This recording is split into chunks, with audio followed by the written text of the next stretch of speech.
top 3 altcoins you're excited about. And what we'll go ahead and say is you cannot say Ethereum and you cannot say Cardano.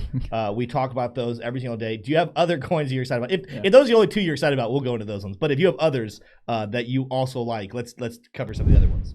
Yeah. No, I have others, and fundamentally, I don't really read too much into the tech on these, and so I generally have an understanding of kind of what they are as a layer one, or some of the fundamental catalysts that they have going on.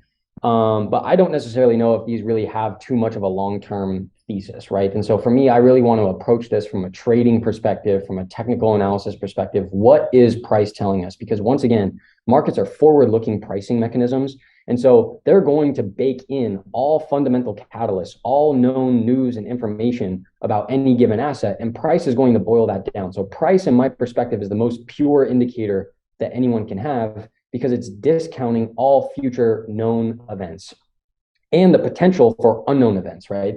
And so one of them that I'm really looking at right now as a potential trade is Atom, right? So we're looking at the Cosmos ecosystem here. And the reason why I'm going to highlight these names in particular is because I think within the current market structure, looking at where certain altcoins can go based on former resistance, I think Atom and these other 2 that I'm going to share shortly after carry the most upside towards that resistance level. And so as we look at Atom right now, I drew a Fibonacci here from the low of June 2022 to the peak here in September of 2022. And we can see we're bouncing right on that golden pocket of the 61.8. We came right into that level, and we've just been accelerating since then, right? I don't even know how much this has gained over that period of time. It's up right now 31%, right? Wow. Which is a big gain there since mid-December, right? So it hasn't even been a month. This thing is up 30%. And from my perspective, right, in that particular example, then I want to know, well, where can this go? Where's the next potential resistance level from a structural perspective? And so I kind of saw this key range right here. You could argue maybe that this acted as support. Clearly, it didn't last because we sliced right through it. But again, the market seems to have price memory here because it acted as resistance twice, and then again for a third time as we made that downward extension to the 61.8 Fibonacci. And so for me, I see this entire range here as a potential target for where price can go, which gives us upside of about 43% to 55% to the upside. So that's a nice little trade. The issue here is, your risk management at this point is pretty loose, right? So I'd put a stop beneath this 61.8% fib, which basically gives you about a 25% downside. So a 25% downside to capture a 42% upside to a 54% upside is maybe a 2-to-1 risk reward. That for me doesn't get me super excited, but so I think it's going to be up to a lot of people here to figure out what their risk reward is. Potentially you might say, it's got a black line on here. You can't even see it. Let's use this white line here. That right there might be your cutoff point, right? So it acted as support here, resistance. We broke above it. So maybe this now is your cutoff point, which gives you a 6.5% stop loss. That's much more attractive. So again, it's going to be up to each individual trader here to figure out how they want to play this. But I think Atom, at least from a structural perspective, might be setting up in a pretty nice way. No, I actually really like that because even looking at, I was looking at my screen. I'm not going to pull it up because I want to go back to Caleb here very quickly. But that zone you had drawn, I believe it's somewhere in the higher $15 up to $17. Not only what you were showing right there, where it kind of bumped. Actually, share your screen again, and I'll kind of make sure I'm sure. Looking at that price where you said it kind of hesitated right there, that box, if you were to extend that out to the left, it goes back into like early 2021 being major support back then. As you guys, so way over there to the left. So I love that zone you have drawn. It's been support, it's been resistance, it's been support, it's been resistance. There clearly is something very magnetic about that zone between $16 and $17. So that's a great call that you have right there. And I know I really appreciate kind of the disclaimer of the lack of technology knowledge that you have for these, for altcoins. Sure. I can attest that Atom is doing something pretty innovative in the interoperable space there for bridges from to and from different blockchains. So it's the IBC, right? That's right. Yeah. So as far as the technology, it's not like the best in the world, but it's definitely in the contender for the top top 3, top 4 type of coin. So really, really good stuff there. Yeah, it's interesting, right? And I was invested in this in 2022. In 2021 and 2022, and I've sold it off since, so I don't own it anymore. But this is an interesting setup for sure. The next one I'd love to go over. Everyone knows this coin, so no secret here. But we're looking at Polygon and MATIC. Nice. And so again, for me, right, I want to try to identify what potential upside could still be in store. Where are kind of the magnets for price? And so we could really identify kind of 2 or 3 main structural levels here. So the first is this alternating support into resistance range. That's just crystal clear price structure, right? So, I mean, for me, this is just glaringly obvious. This was the first half of the year support range. We sliced right through it, had that massive deep drawdown. We come right back into that range. What happens? We get rejected, right? This doesn't get much clearer than that. And so then, we're also in this, potential resistance flipped into support range. I've strengthened that here with this rising trend line. Again, just trying to outline key levels of structure, not necessarily knowing if they're going to continue to work. But as we look at MATIC here, right, if we think about potential upside getting back into this magnetic zone, it's kind of how I view it. Again, that's a 56% upside just to get into the middle of that range there. And so I think the risk reward here is a little bit more attractive than something like Atom, because our downside is 15%.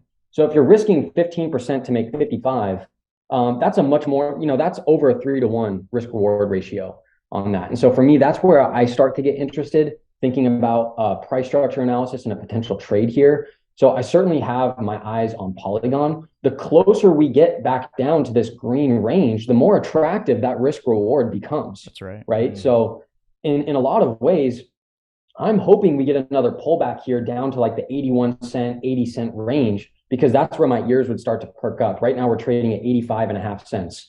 So for me, that's another one that I really have on my radar right now.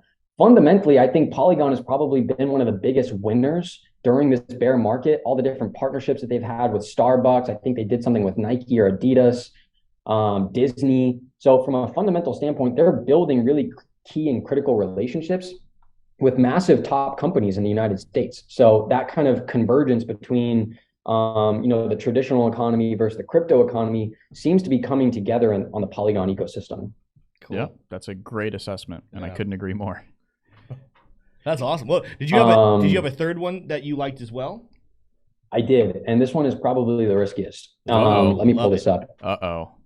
Dogecoin. Yeah, for all my degens out there. No, it's going to be Solana. Oh, wow. Oh, man. It's very controversial. Okay, so once again, I want to try to find key potential resistance areas. And I think we have one here with Solana. Again, we come into this mid 2022 lows, that deep wick. This was, what was the extent of this drawdown here from the highs to just that level, right? This was a 90% drawdown just to get down to that low wick from the highs. So that was a severe drawdown correction. That's way deeper than a correction, right? And so we come back into that range. We continue to use it as support another time, and right through here, right? And these little rallies, they don't look like much because of what we know now. But this is a 30% swing just in that little pocket right there. This swing right here was a 45% gain. These are massive moves, right? And so as we think about where Solana is right now relative to that key structure, I think we're trading at a pretty interesting level. If we got back into that range, it's basically a 93% upside, so a double. The problem is, if we get back down to those lows, that's a 50% drawdown, right? So again, how do we think about structure here? How do we think about risk management? I think for me, we could potentially outline another key level here. Here it is. So maybe this is going to be somewhat of a support range if we really do kind of get back into this level here, right? Former resistance could act, it even acted as resistance right here, could act as support if we get down into the zone. Then you might start to think about risk reward being a little bit more attractive, getting up to 113%, potentially an 81% gain. And then again, it's all about controlling risk here, right? So for me, maybe you get down to that low wick into this range right here. I know it didn't act as support in these two other retests, But again, I'm going to be really focused on the wicks here and just the general structure. And so for me, if I'm risking taking a trade in this zone, a 16% loss, 15% loss, once again, to capture a 100% gain, to me, from a risk reward perspective, that's all trading comes down to. That's potentially attractive from my perspective. And I think it's really interesting. I'll mention, because we're not the biggest Solana supporters here necessarily, but I love that you just broke it out, because you're just looking at the chart like that. That's taking emotions out of it. We're just looking at a chart. We're looking at possibilities here. And I think here's what I'll say. Me not being a Solana supporter, I actually think what you're saying makes a lot of sense, especially because that big dip down was heavily correlated to FTX. And of course, Sam Bankman-Fried was one of Solana's biggest supporters. And so there's been a lot of FUD in the market. And remember, we tell people all the time, FUD doesn't mean it's wrong. FUD just means fear, uncertainty, and doubt. A lot of FUD came in the market. Now, some of it realistic, because we had that massive drop in developers. Solana is down 97% of its developers. So from a fundamental standpoint, can they regain some of those building blocks? But Caleb's absolutely right. It's sitting in a massively oversold territory that as you were saying, you could almost have an 100% increase, and that's nothing at this point. That tells you how far Solana's fallen. But it's still got a lot of supporters, and the charts are looking very good. So that risky, you're right, but I think there's some people are going to take that risk, and they might actually get a good payout from it. Hey guys, we're just at Chase setting up a bank account, but be sure to like and subscribe if you like that clip. And we go live every single day, 9 a.m. Eastern Standard Time. You're gonna love it. We do analysis, stocks, crypto, equities, everything you could ever imagine in investing. And more than you could ever imagine. Wow. So definitely gonna enjoy having you be a part of the Investing Bros.